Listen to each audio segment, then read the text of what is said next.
Elhamdülillah bugün kermesimizin Mardin Umut Kervanı kermesimizin 4. günü. Şeyimizden, halkımızın teveccühünden, ilgilerinden gerçekten memnunuz. Halkımıza teşekkür ediyoruz.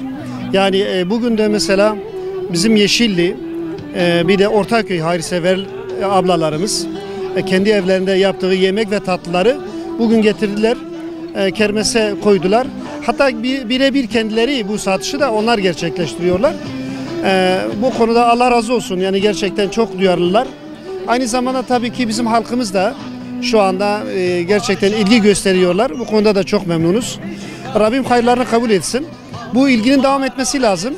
Bizim burada pazartesi, salı günü de var. İnşallah daha 3 gün daha bugünün dışında. 3 gün daha buradayız. Vallahi ben geldim bu Gazra yararına düzenlenen kermese geldim. Çok güzel bir şeydir. Allah razı olsun. Bunları hazırlayanlardan çok teşekkür ederim. Herkesi davet ediyorum.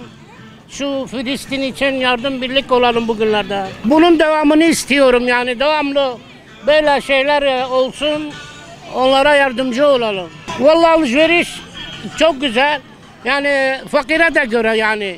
Güzel eşyam da ucuz. Davet ediyorum herkesi buraya. Vallahi yoğunluk bugünlerde var. Daha yoğunluk istiyorum ha. Evet, Filistin'i biliyorum. Onlara yardımcı, çocuklarına gıda, erzak gönderiyorum. Sizi de davet ediyor, herkesi davet ediyor. Burada alışveriş yapıyorum, bazen yemek alıyorum. Yani ben bütçeye göre uygundur burası. Evet, tabii katkıda bulunmak istiyorum tabii. Herkesi davet ediyorum buraya. Allah'a emanet olun. Çok iyi buluyoruz. İnşallah katkımız da olur. Katkı yapmak için geldik. Vallahi Gazze hakkında ne diyeceğim?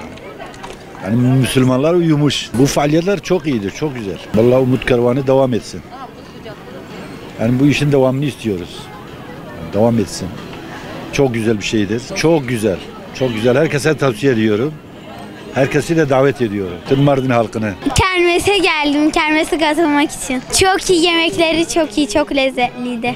Çok iyi bir etkinlik düzenlemişler. Çocuklara çok güzel etkinlikler, çok güzel resimler yapmışlar. Allah kabul etsin. Çok güzel yapmışlar, çok güzel düşünmüşler. Herkesi davet ediyorum, herkese öneriyorum.